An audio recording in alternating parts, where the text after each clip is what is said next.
The musicians who we decided to pay tribute to, you can't go anywhere without talking about Louis Armstrong, the progenitor of, what I would consider jazz and the trumpet. He's amazing today to listen to. His sound is just so big and brassy and golden. But on top of that, his time feel is amazing. He should be taught in every classroom in this country because he is really a spectacular American figure. When we think about America and what's possible in a country like this, he is the American dream. I mean, on paper, he had zero chance of becoming anything. And through his perseverance and King Oliver, who mentored him, now he's internationally known. We need to talk about King Oliver, who is the great cornet player from New Orleans. And when he was still in New Orleans, he had the top jazz band, the most popular jazz band. Unique that they had two trumpet players in the band, and Louis was the second trumpet player. We think of Louis, of course, being this great titan of the trumpet and one of the forefathers of jazz, but at one point he was a young musician and he was up and coming, and King Oliver heard him and hired him for his band. They then moved up to Chicago, and that's where they were active. And this is where Gennett Records comes in. They're having the opportunity to come down to record in Richmond, Indiana, of all places, and get some of these classic tunes and classic breaks. And Louis Armstrong's, who really is going to be the first jazz improviser.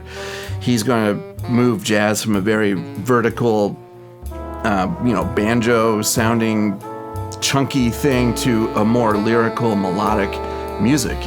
He can be sensitive, but then there's his power, and then he's very melodic in his playing, and he's very thoughtful too. When you listen to anything that he's playing, he's very thoughtful, it's very precise, and it's another thing to really thinking about what you're playing at all times. The other person who really blew me away from that period was Bix. A young man from Davenport, Iowa, which is very different culture from New Orleans, Louisiana. Everyone wants to play like Louis. Bix was so different from Louis, and they were around at the same time. It's kind of like Charlie Parker and Paul Desmond, if you want to, completely different sounds. It was a lyrical style. He had a pretty sound. It was maybe a smoother style, and it really was even what we might call a cooler style. In jazz, often there's this juxtaposition between hot and cool, and so Louis Armstrong was a hot trumpet player, and Bix was more of a cool trumpet player. His mom and dad were very opposed to him becoming a jazz musician. Bix just kept at it. He kept skipping school to go to the riverboats. He would listen to these records. And so out of frustration, their mom and dad said, what you need is military school. We're going to whip some discipline in you. So they sent him to military school. But where did they send him?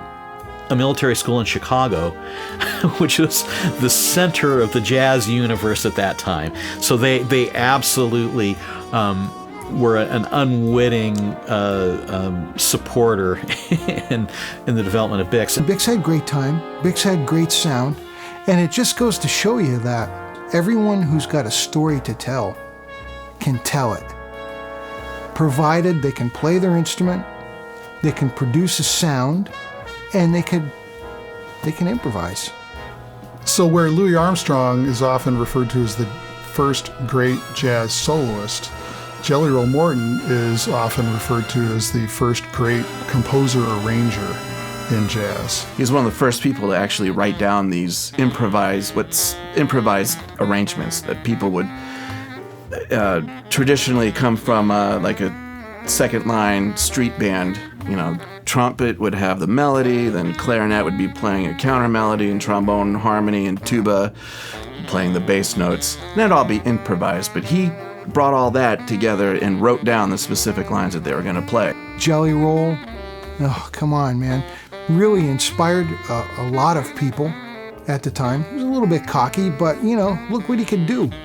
He probably inflated his importance more than usual, but we have all these great tapes of him talking about his influence and the things that he did.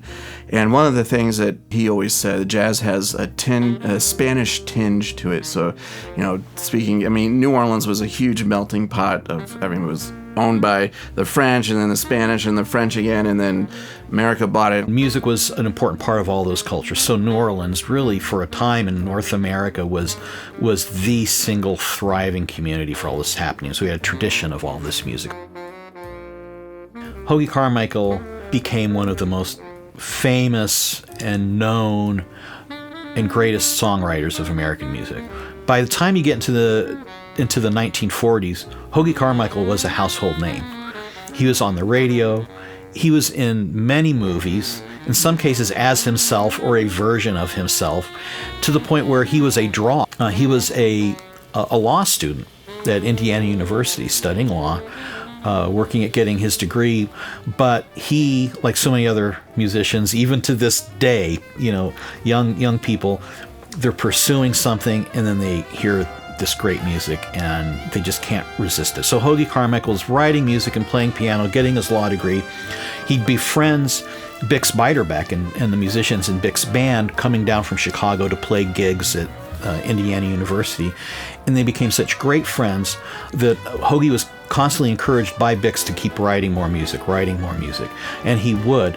And in fact, Hoagy's music impressed Bix so much, he said, "I want to record some of your music." So that's the first time we hear Hoagy Carmichael represented on record. Not Hoagy's playing as a piano player, but his song known as Riverboat Shuffle, which in itself has become a real standard tune in traditional jazz circles. And it was so successful that Hoagy was encouraged by Bix to quit law and go into music full-time, again, much to his parents' chagrin, although Hoagy's parents were much more supportive. In fact, Hoagy's mom was a really great piano player herself. The Gennett Suite it's a wonderful connection to the tradition of jazz music, sort of the origins, the original DNA, and it's something that's carried forward that when you hear the recording, there's a tribute to the masters of the past, but there's sort of all the strata and layers of development and history that are on top that have moved the music to where we are today.